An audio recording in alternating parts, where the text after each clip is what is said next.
It starts off where he's going to call his 12 disciples. And we'll talk about these guys in a minute, but I want to just read through it first. It says, Jesus summoned his 12 disciples and gave them authority over unclean spirits to cast them out and to heal every kind of disease and every sickness. Now these are the names, and I want you to pay attention to this word now. These are the names of the 12 apostles. Okay? So he starts off, he says, okay, Jesus summons his 12 disciples. So what's a disciple? A student. A student. Period. It really is. That's what it is. A person that is being mentored by somebody who has the knowledge. And so these, you know, and in a sense, that's what we all are. We're disciples of Christ. You know, we need to be mentored constantly. I need to be mentored. I don't know about you, but I need to be mentored constantly by the Holy Spirit, by God's Spirit, to continue to teach me. I want that. I seek after that. But then what's interesting is after that, he now names and changes from disciples to the 12 apostles. So what's apostle? A student teacher. Okay. Someone who's learning and is being sent on a mission to go teach. That's the key word, though, what you just said was To be sent. sent. Yes. Okay? And so let me ask questions. Are there apostles today? Yes, there should be. Anyone who does mission trips. Okay? And that's where you're going to find some differences in opinion amongst different religious leaders and Christian faith and stuff like that. Because some will say that, you know, and even if you go back, now let's just kind of fast forward real quick. Jesus had died, resurrected. The apostles, everybody was there but who? Judas. Right, he hung himself. Okay, so they're all sitting around, and you can find this in chapter 2 in Acts, and then they go, we need 12 disciples. And we'll talk about why in a second here. But we need 12 persons to fill Jesus' place. So what do? Anybody remember the story? Cast lots. Yeah, they cast lots. And they pick a guy named Matthias. You ever hear from him again? Okay. Revelation says that the foundation of the walls of the New Jerusalem are built upon the 12 apostles. Okay, and also along with the 12 tribes. And so you sit there and you say, well, who's the 12th apostle? Personally, I believe it's Paul. But the conditions of apostleship at that point in time was somebody who has seen and been with Christ. Okay? Paul says, and he writes in Corinthians, he says, have I not seen Christ? He did. He saw Christ after Christ was resurrected. Christ, you know, and commissioned him. So whether it's Matthias or Paul, I have no clue. When we get to heaven, we'll find out. But it's kind of interesting because the word for apostle is sent, but there was criteria for what an apostle was supposed to be. And so it was different than just being a disciple. Because what happens is he's going to send out the 12 here. And this is found also in Mark chapter 6 and in Luke chapter 9. But then also in Luke chapter 10, he goes and he sends out a totally different group of people. He sends out 70. Yeah. You know, disciples. They weren't called apostles. They were called disciples. So the apostles were 12 people that God had handpicked it. Okay, so is there, you know, yes, I'm not going to go one way or the other. It really doesn't, to me. It doesn't matter. Because, yes, I can see where, like, you know, and Cliff would teach when we was in Ephesians, he says you can talk about the roles where you have apostles and you have prophets and who else? You have the preachers and you have the teachers. You know, those are the roles of the church. Now, some will say apostleship, but see, there's even some churches that have gone so far in saying, no, there's no such thing as apostles anymore. They also say at the same time, there's no such thing as all the miraculous healings and raising of the dead and everything else. I don't believe that. Personally. And the only reason I don't is because I've seen God heal miraculously. I've heard of other missionary friends like that who talk about how God is just rampant in doing wonderful things in other communities. I think what stifles, and we talked about this a little bit last week, is that Jesus, when he was going to heal, and then you miss this, when he was going to heal this girl there was all these people doing what? Mourning and wailing and everything else. And what did Jesus do? Yeah, they called him fool. Because he said, she's not dead. And they called him fool. And what he had to do is he had to get rid of them. He had to get them outside. He couldn't do it in front of them. He had to get them outside. And I really do believe in a lot of sense, we're like the Church of America is very much like that crowd. We don't really believe God can do that anymore. We don't really believe God can do that. Oh, no. God's, the miracles and being able to cast out demons or being able to heal somebody or whatever, all that's, is gone. No. God's the giver. You're going to see in a second. God's the giver of all this stuff. And sometimes I think in America, the reason why we don't see it enough is because we're like the people that were sitting there with that girl and just wailing and crying and how sad it is that she's died and everything else. And then when God says, she's not dead. And they're still, you're a fool, God, you're not doing what you're, and he says, get gone. And then when he asked the family, he says, do you believe? And believed, and she was raised, okay, and she was healed. That's the difference between how God moves. And so what happens is that I firmly believe that we have the ability to heal. It's not we, though. It's God through us. And the question comes in, because you got a lot of these TV evangelists, they go around and they pop somebody on the head and they fall backwards and they make all this big show. And and I've told you before, there is a litmus test for using God's spiritual gifts. It's real easy. Does it give God the glory? Period. God the glory. Not man, not the person, not the preacher or whoever's doing it. Does it give God the glory? 2, does it edify the body of believers? And if it doesn't do those 2 things, it's not from God. Period. It really isn't. So he's about to name these 12 disciples. Now, what happens is he'll do it in pairs. And it doesn't really sound like it, but you'll see is so-and-so and so-and-so. So-and-so and so-and-so. So here we start. There was Simon, who was called Peter, okay, or Cephas, and his brother Andrew. And we'll talk, and we'll probably get later on, we'll talk about how these guys came to be disciples and stuff like that, but I want to kind of get through this today. And so, and then there was James, the son of Zebedee, and his brother. Then there was Philip.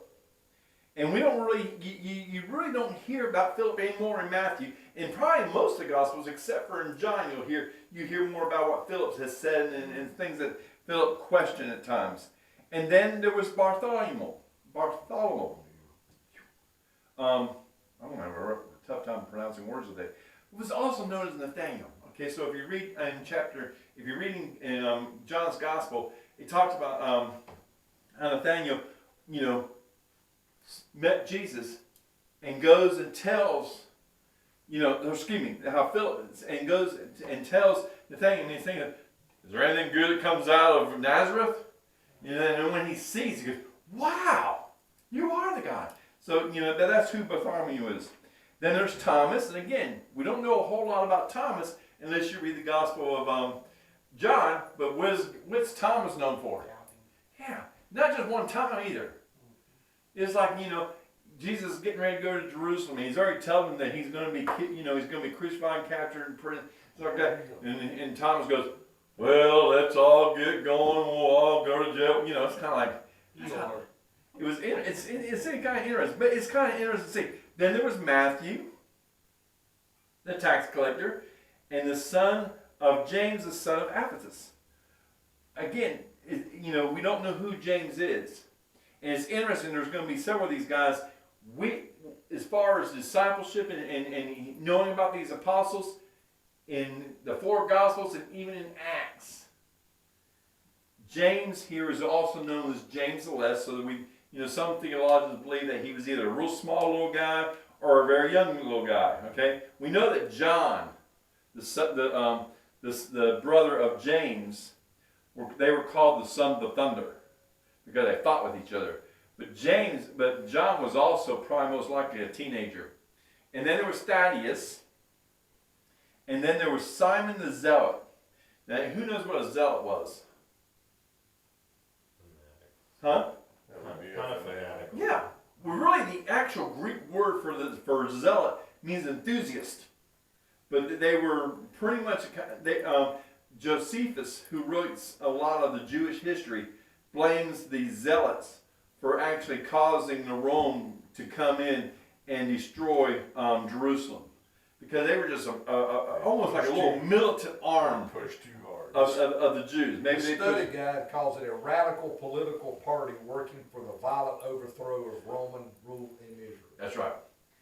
But so here was this Simon, and he was of the zealot, and there was Judas Iscariot who betrayed him.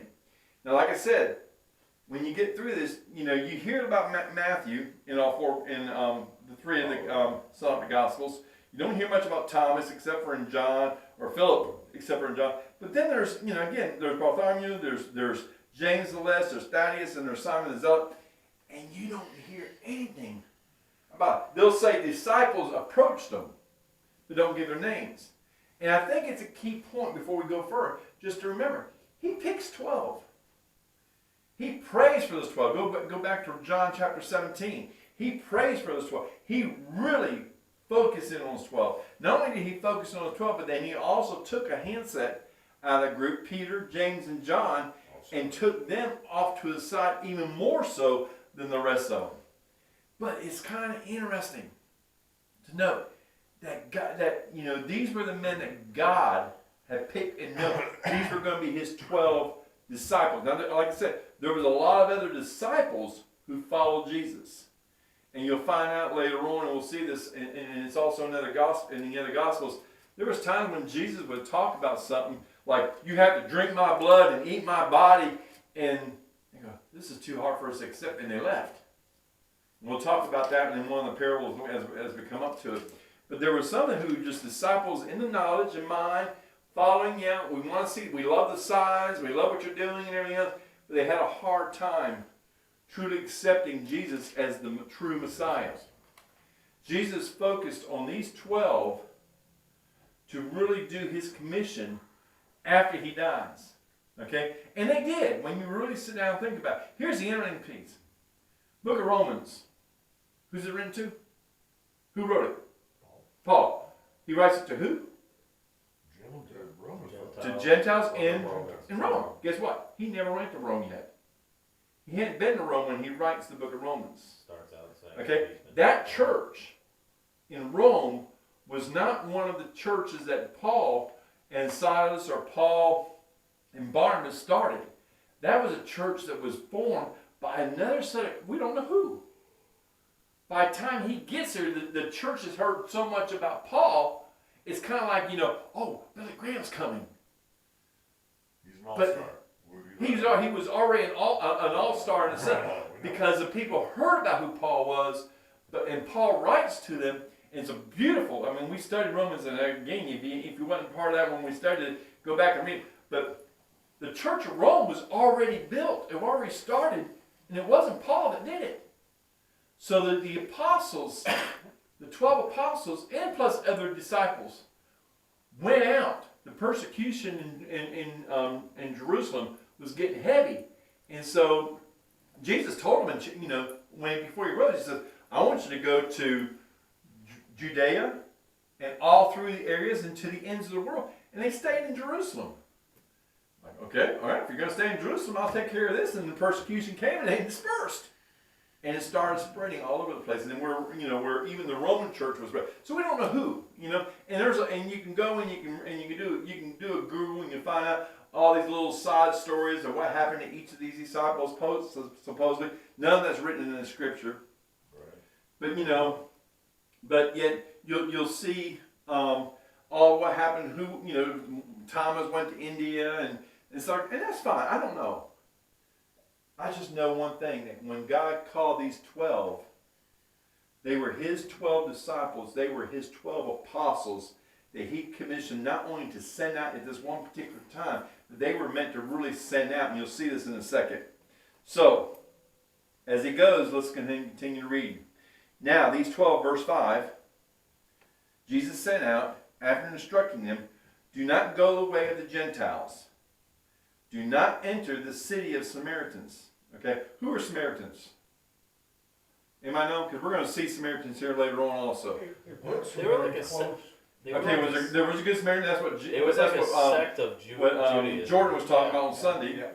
Pardon me? It was like a sect of Judaism that the mainstream Jews did not really get along with. Well, and the reason why they didn't get along with them, okay, is in a real quick history, because I'm not going to bore you with too much history. But if you go back and you read First and Second Chronicles, you read First and Second Kings, and you start off with First and Second Samuel, talking about David and stuff like that, you'll find out that Solomon, once he becomes king, he has kids, and his son ends up, just really being a butthole. And so because he would not listen to the older folks, he just wanted to listen to the ones that were his age, the whole kingdom says, well, look, we're not going to follow you. Your dad was tough on us, okay? And Solomon was a tough king. He required a lot of labor to build what he built and everything else, and some of them didn't like it. And so people didn't really, even while Solomon, there was a lot of peace during Solomon's reign and everything else.